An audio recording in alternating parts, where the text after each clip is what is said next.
I did all that talking and the microphone was on mute. Let me start that over. All right, guys. So I'm gonna start from the top here. I just got a little bit of inspiration to do an impromptu Lightways Live. Don't worry, we're still going to do the regularly scheduled Lightways Live Thursday morning, 9:30 a.m. Pacific. But I got a little bit of a download and just thought, instead of turning this into a video and editing and all that stuff, while the inspiration is here, let me click the live button and just see what happens. So if you guys are interested in seeing more spontaneous lives from Lightways, just let me know. But the inspiration that hit was your energy is more than enough. Your energy is enough. What do I mean by this?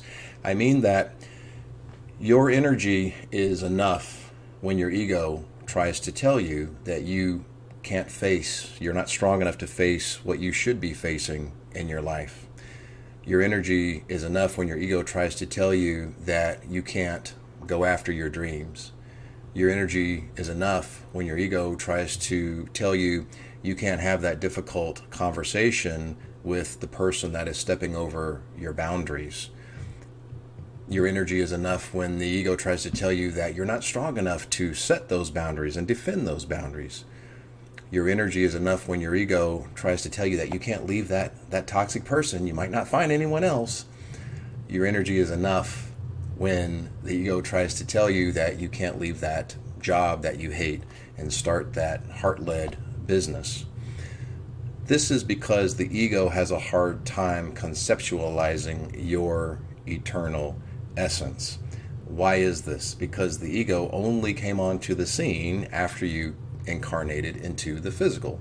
Why? Because the ego is a survival mechanism for the physical. Before you incarnate, when you're in the non-physical, you don't need an ego because there's no threat to survival. There's only a threat to survival once you incarnate. And the ego has to be this way because it has to think in terms of a beginning and an end, life and death. Otherwise, it wouldn't be able to do its job to keep you safe, to keep you surviving.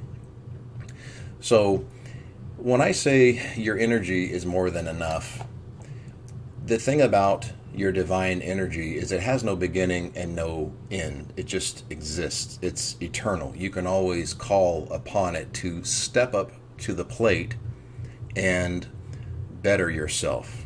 If there's a situation where you need to better yourself, defend your sovereignty, be authentic, speak your truth, your energy is always more than enough to do that. And I'm not talking about the energy of your physical body. I'm not saying overwork, definitely get your rest, but your divine energy is eternal. It just exists. There's no beginning, there's no end. It just is. It's kind of like 1 + 1 = 2. 1 + 1 has equal 2 before the beginning of time.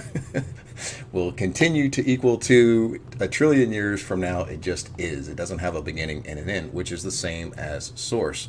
The physical brain has a hard time understanding this because the physical brain is finite. It has a beginning and it has an end. So it has a hard time conceptualizing isness, right?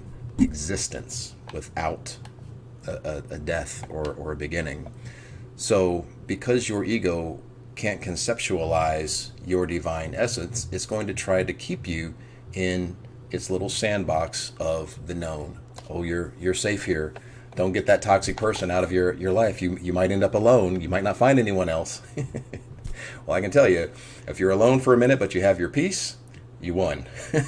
And you're only going to be alone for a minute until you find your worth. The universe is always going to bring you a vibrational match to your concept of your worth. Okay?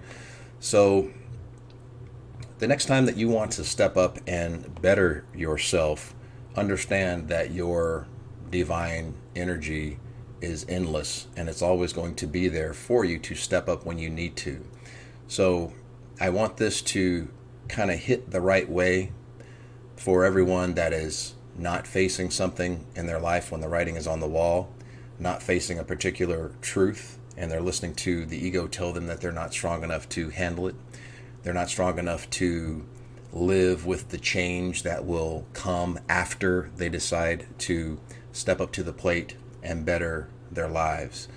The ego only understands its little comfort zone. It believes anything on the outside of that comfort zone is death. So it's going to try to keep you in the sandbox where it believes that you're safe. The problem is that your greatest version is outside of that comfort zone. It's outside of that little sandbox of what is known of the ego. And you've got to be uncomfortable in a new comfort zone, which is going to be up here. So that in-between level is the uncomfortable level, and then you get to a new comfort zone, and that new comfort zone, higher comfort zone, is more in alignment with the reason you decided to incarnate, which means it's more out of alignment with fear. Fear of not being worthy, fear of rejection, fear of being abandoned, fear of not being safe, fear of not being approved, fear of not being accepted. All of that stuff, maybe you chose to live that for a little bit so that you can understand what sovereignty truly means. You got to live through the contrast of it first to really understand what sovereignty and authentic truth actually is. And then you become a self-validating, self-approving, sovereign being, and you're living free, you're living whole, you're living complete. And then you have a vibrational match in your energetic space with like-minded individuals or a new romantic interest that also has a sense of completeness. When you attract people that have a sense of completeness, they're not trying to get something from you. And then it's not a dysfunctional relationship. It's mutually beneficial, where you've got two people that identify as whole and complete, and they're just effortlessly sharing each other's space, allowing each other to flourish and express themselves authentically. So I wanted to get that little hit of inspiration out to you guys. And if you guys want to see more of these spontaneous Lightways lives, just let me know.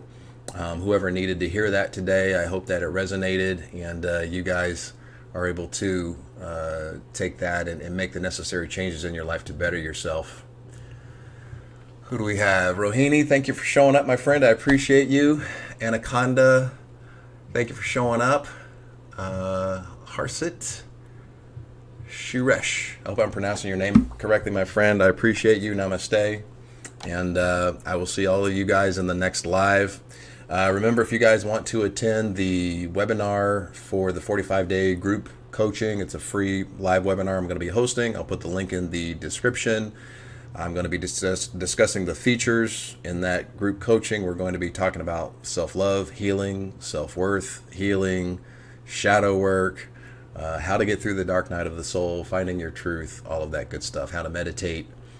So it's a pretty comprehensive course. So I'll be discussing that tomorrow at noon Pacific. Link in the description if you want to attend the free webinar. Hey, Dell, thank you for showing up, my friend. That is it, guys. I just want to do a spontaneous live. And if you guys really like the message, please share it so the algorithm knows that you guys like it. And I'll keep doing these. I appreciate you guys.